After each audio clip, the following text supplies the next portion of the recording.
کسی بھی طرف سے اسٹوڈنٹ کہاں سے لوں گا. اور 3 مہینے بعد ارشد محمود صاحب جو تھے ڈائریکٹر, وہ گیلری میں ٹہل رہے تھے, میں باہر نکلا تو کہنے لگے گال سن میری. تو وہ مجھے لے گئے وہاں کونے میں, جو گھاس وہاں جہاں لگی ہوئی ہے. کہنے لگے یار بات سن, اب میں جو پوچھوں تو کوئی بکواس نہیں کرنا, کوئی جھوٹ گپ نہیں سنانا, صحیح صحیح بتا کیوں آیا ہے, کیا چکر ہے, کوئی تجھے سٹوری چاہیے, کوئی سنگن ملی ہے, بتا دے, میں بتا دوں گا کہ کیا ہو رہا ہے کیا نہیں ہو رہا, اتنا لمبا ڈرامہ کرنے کی کیا ضرورت ہے. میں نے کہا سر, میں اگر یہ کہوں کہ میں اسٹوڈنٹ ہوں تو ظاہر ہے آپ یقین نہیں کریں گے. چلیں ایسا کریں کہ اگر میں اگلے 1 مہینے تک بھی آپ کو نظر آؤں یا 2 مہینے جو بھی آپ مقرر کریں, تو پھر تو آپ مجھے مان لیں گے کہ میں یہاں صرف پڑھنے آیا ہوں. کہنے لگے ہاں اگر تو 1 مہینے اور ٹک گیا تو میں مان لوں گا. لو جی, پھر میں نے وہ 3 سال کیے, پورے کیے, اور بس وہی پلیس کیے جو اس زمانے میں ایجوکیشن کے دوران ملے. اس کے بعد مجھے کسی نے چانس نہیں دیا. حسرت رہ گئی آپ کی. اچھا وسیع صاحب, آپ سندھ کے بھی سیلامی ہیں, کیا وجہ ہے کسی اور صوبے میں آپ اتنے بے دھڑک نکل سکتے ہیں یا یہاں ہی جاتے ہیں آپ؟ نہیں, میں بے دھڑک بلوچستان بھی جاتا ہوں, اور میرا تو اپنا علاقہ ہے ساؤتھ پنجاب, وہاں بھی, اور سندھ. یار مجھے شاید اس لیے یہ پسند ہے کہ یہ میری طرح نا تھوڑے سے وہ ہیں, ہٹے ہوئے لوگ ہیں, مست قسم کے لوگ ہیں. ان کا نفع نقصان کا پیمانہ, ان کا انسان کو دیکھنے کا پیمانہ تھوڑا سا ڈیفرنٹ ہے. اور میں مزے میں فیل کرتا ہوں ان لوگوں کے درمیان. تو اچھا ہے, کوئی اتنا بڑا بھی نہیں ہے, سب ایک دوسرے کو جانتے ہیں. جو سکھر میں رہ رہا ہے وہ ٹھٹے والے کو جانتا ہے, جو ٹھٹے میں ہے وہ حیدرآباد وہ والے کو, بلکہ اس کے باپ دادا کا بھی ریفرنس آرام سے دے دیتا ہے, نکل آتا ہے. اچھا یہ میں نے ساؤتھ پنجاب میں بھی اسی طرح سے ملتا جلتا ہے کلچر ہے. تو یہ مجھے بڑے مزیدار چیز لگتی ہے کہ جیسا ایسا لگتا ہے کہ جیسے کوئی یہ کوئی صوبہ ووبہ تو نہیں ہے, یہ ایک بہت بڑا گھر ہے جس کا ایک بہت بڑا صحن ہے, اور اس میں کوئی کمبائنڈ فیملی سسٹم چل رہا ہے کہ کوئی دور کا ماموں ہے تو کوئی چاچا ہے, یہ ہے وہ ہے.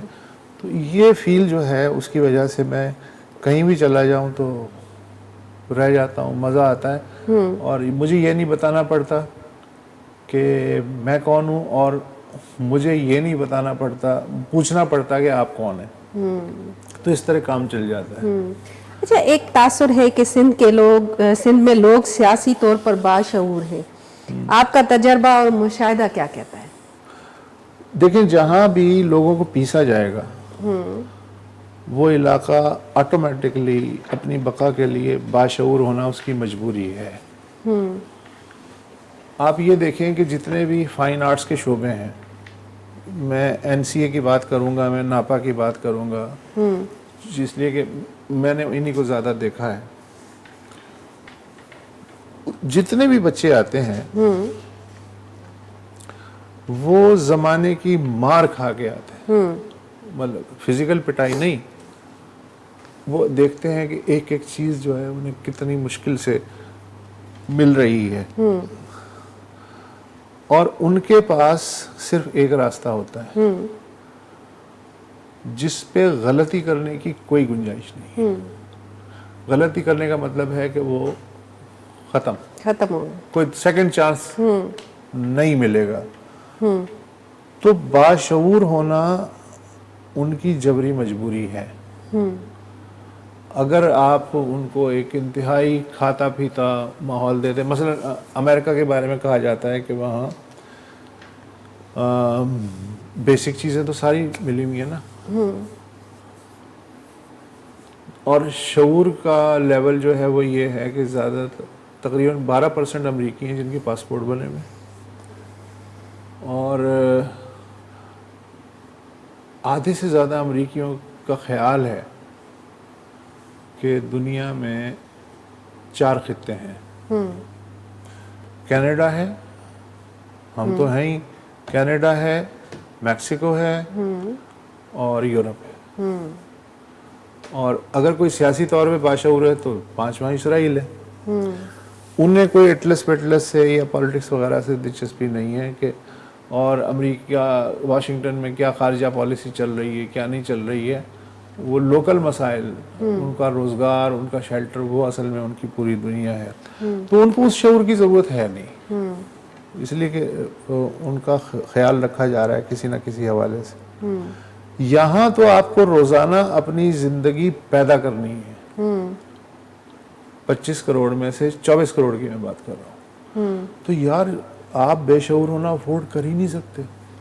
اور آپ جتنے پسماندہ اور پسے ہوئے ہوں گے، مثلا سندھ سے بھی زیادہ شعور میں اگر کہوں تو بلوچستان کا جو مکران کا ایریا ہے، وہاں بچے کے پاؤں میں چپل ٹوٹی ہوئی ہے، لباس اس کا میلا ہے، لیکن نئی کتاب کے خریدنے کے لیے اس نے پیسے جمع کر رکھے. تو اس کو کیا مسئلہ ہے؟ مطلب اس کو تو آگے کل اس کے ساتھ کیا ہونے والا ہے اسے تو یہ بھی نہیں پتا، مگر وہ پڑھ رہا ہے.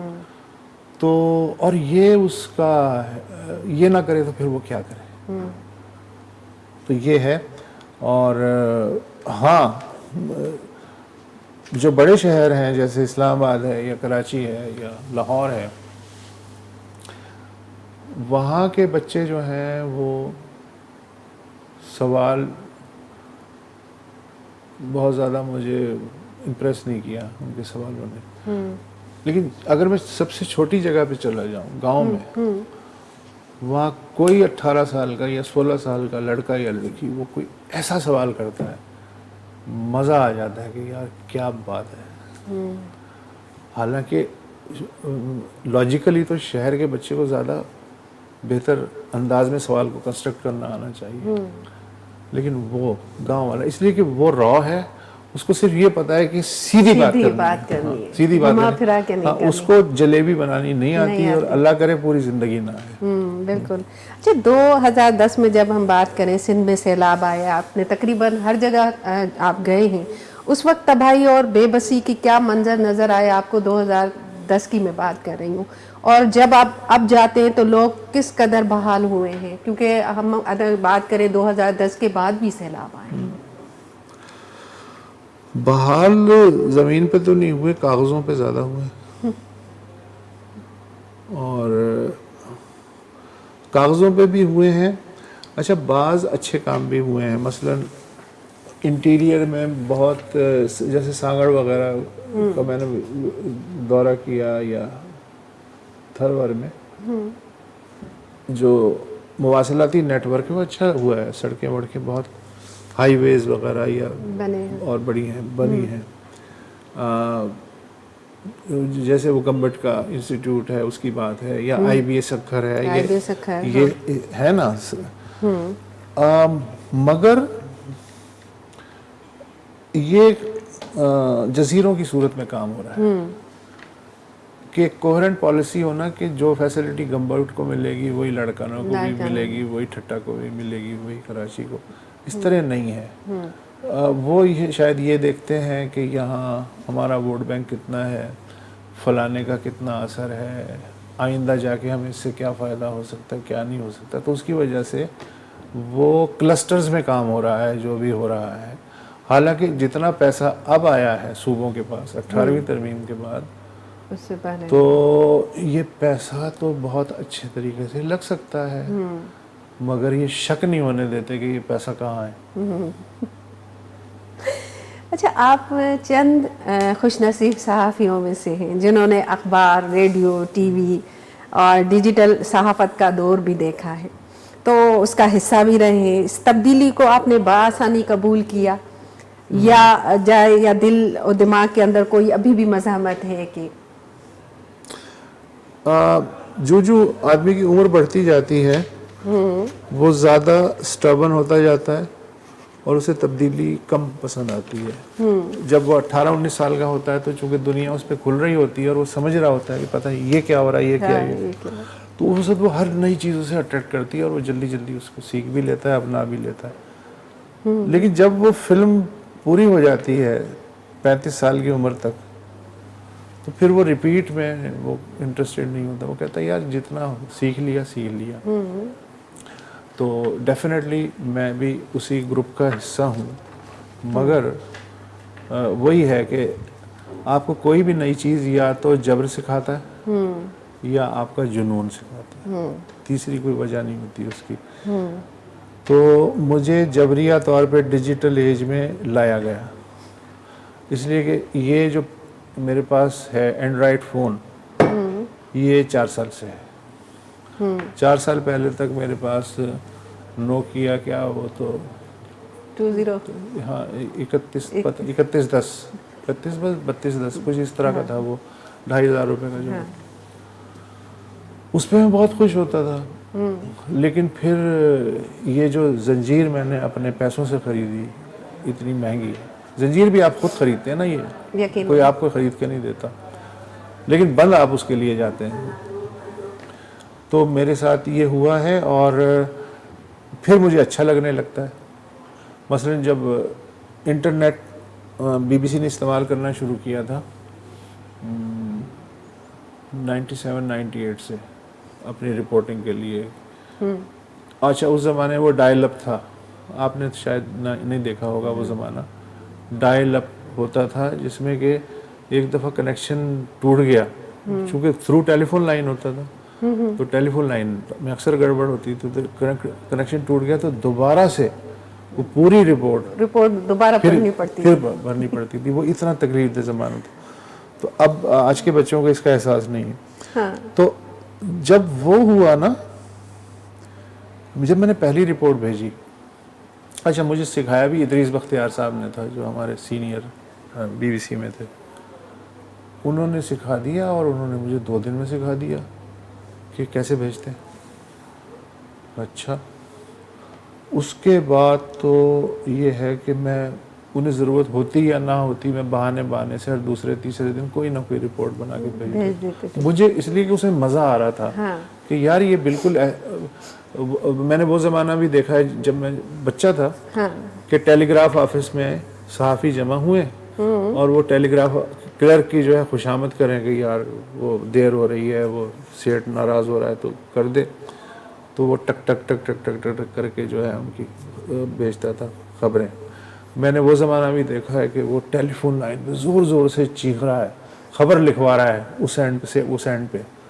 تو اب جب یہ ہے کہ میں نے صرف اپنا ریکارڈ کیا آواز اور اس کو کمپیوٹر کے حوالے کر دیا, اب کمپیوٹر نے وہاں جا کے اس کو ڈاؤن لوڈ کروا دیا. تو اس مزے میں کچھ ضرورت سے زیادہ رپورٹنگ 2-3 سال ایسے بھی گزرے ہیں میرے, کر گیا. تو ٹیکنالوجی جب اپنا لوں تو پھر وہ نارمل ہو جاتی ہے, لیکن کوشش میری یہ ہوتی ہے کہ جتنی دیر مجھ سے دور رہے اتنا اچھا ہے. بالکل. اچھا مفتی صاحب, آپ نے جب صحافت میں قدم رکھا اور آج کی صحافت میں کیا بہتری آئی ہے یا مشکلات آئی ہے آپ سمجھتے ہیں؟ دیکھو ہر دور کی اپنی مشکلات ہوتی ہیں. مثلاً میری جو صحافت ہے, جو اس کی بگننگ ہوئی تھی ضیاء الحق کے زمانے میں, تو وہاں ظاہر ہے کہ جو جیسی ٹیکنالوجی تھی اسی حساب سے انسان کا مائنڈ بھی کام کرتا ہے. تو وہاں کا اب میں کیسے کمپیریزن کروں کہ 2025 میں جتنی زنجیریں اس زمانے میں تھیں لیکن وہ ویزیبل تھی کہ سینسر ہے, فلانا خبر نہیں جائے گی, فلانے موضوع پہ بات نہیں ہوگی, ریٹن میں لکھ کے آتا تھا. اب زنجیریں اس زمانے کے دور کے حساب سے ڈبل ہو گئی ہیں اور سب کی سب انویزیبل ہیں.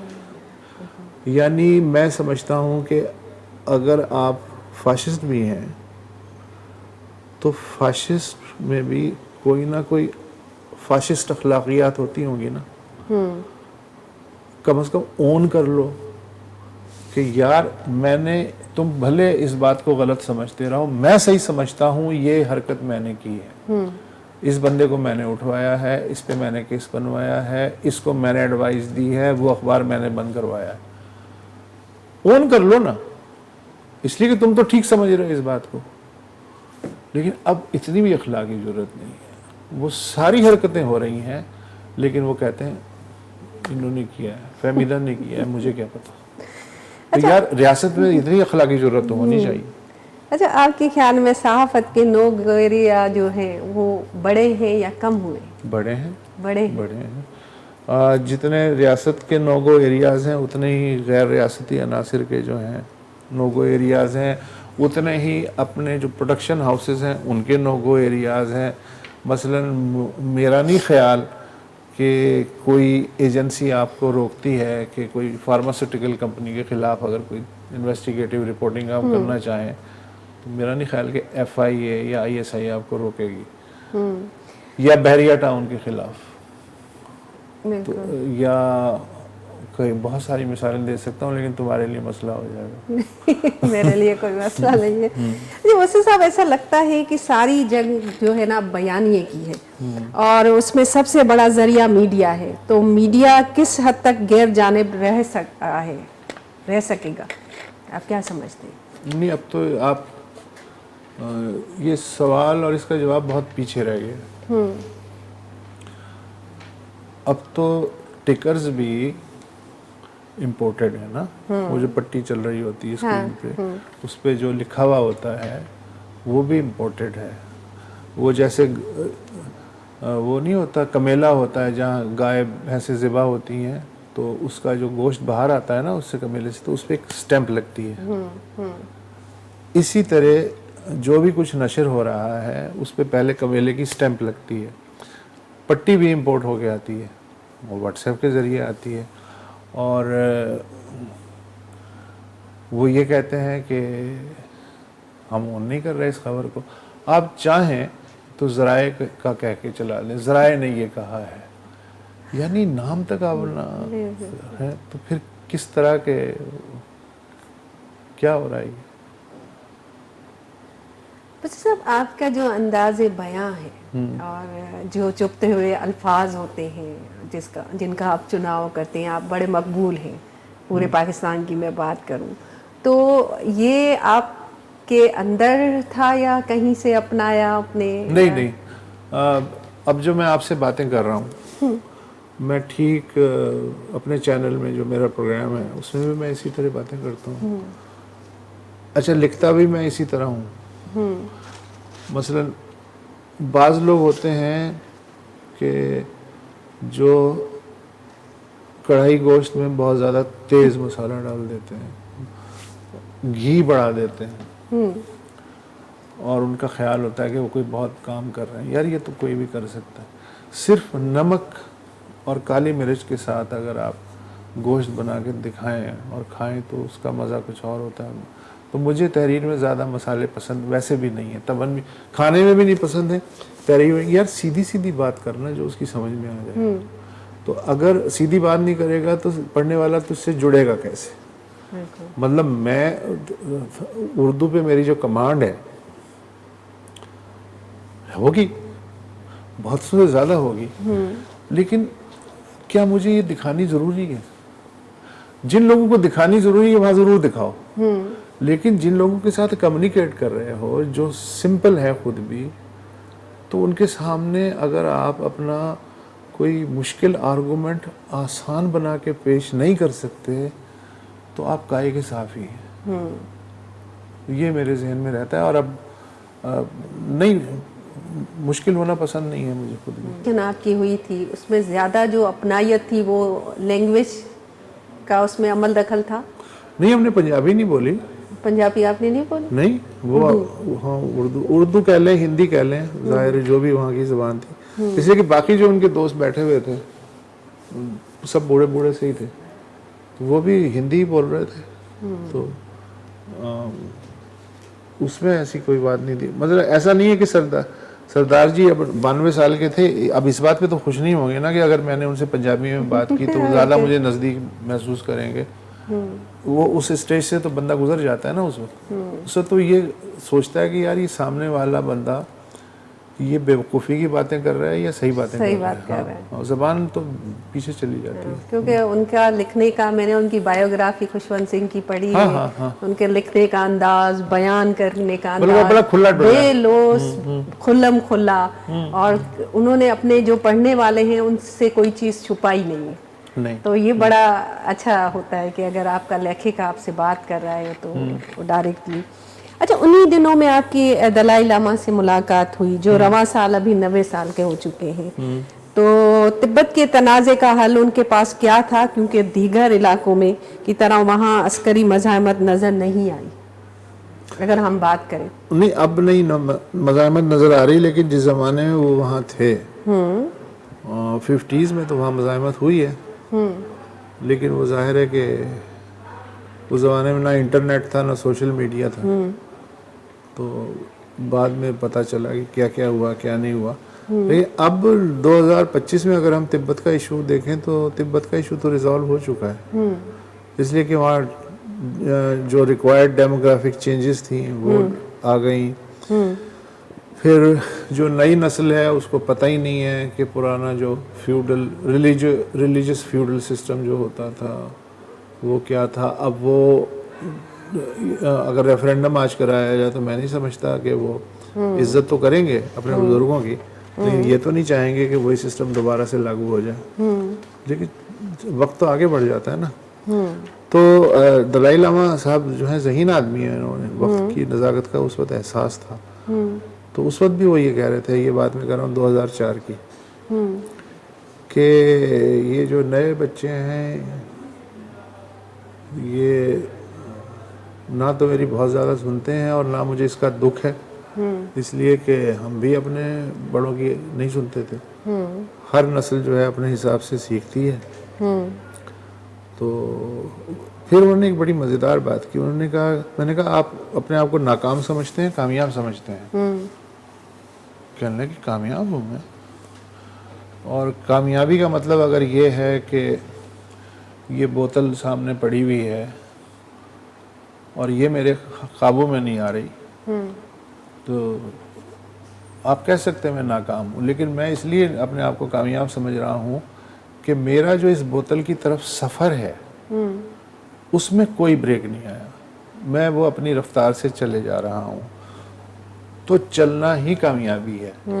ناکامی اس وقت ہوگی کہ جب آپ بیٹھ جائیں. تو میں بیٹھا کہاں ہوں، میں تو کھڑا ہوں. اس طرح کی باتیں ہوتی ہیں. اچھا وسیع صاحب، آپ نے 2005 میں کشمیر زلزلے کو بھی کور کیا.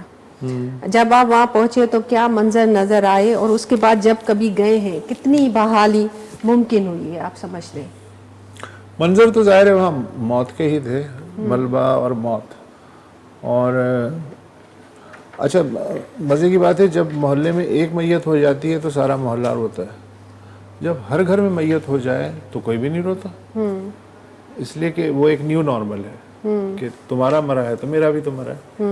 وہاں وہ غم کی شکل بدل جاتی ہے، وہ رونا وونا کا چکر ختم ہو جاتا ہے. تو وہ دیکھا، موت دیکھی. پھر بڑے بڑے منصوبے سنے کہ جی ہم ان کی بحالی کے لیے یہ کر دیں گے وہ کر دیں گے، بلڈنگ کوڈ میں تبدیلی لے آئیں گے زلزلہ پروف بنانے کے لیے. کچھ نہیں ہوا. مثلا اگر 100% دکھایا گیا تھا تصویر کہ جی یہ تصویر اس طرح کام ہوگا، شاید 25% 30% ہو گیا ہو. باقی تو لوگ انہیں ریاست کی ضرورت نہیں ہے، ریاست کو ان کی ضرورت نہیں ہے، تو وہ اپنی زندگی خود بنا لیتے ہیں. اور ریاست کو یہ سہولت ہے کہ اچھا بنا ہی لیں گے تو ہماری ذمہ داری نہیں ہے. تو اس طرح کام چل رہا ہے. بہت بہت شکریہ وسعت اللہ خان صاحب آپ کا، آپ نے ہمیں وقت دیا اور اپنے قیمتی وقت میں سے ہمیں وقت دیا. بہت بہت شکریہ آپ کا. تھینک یو سو مچ. ناظرین،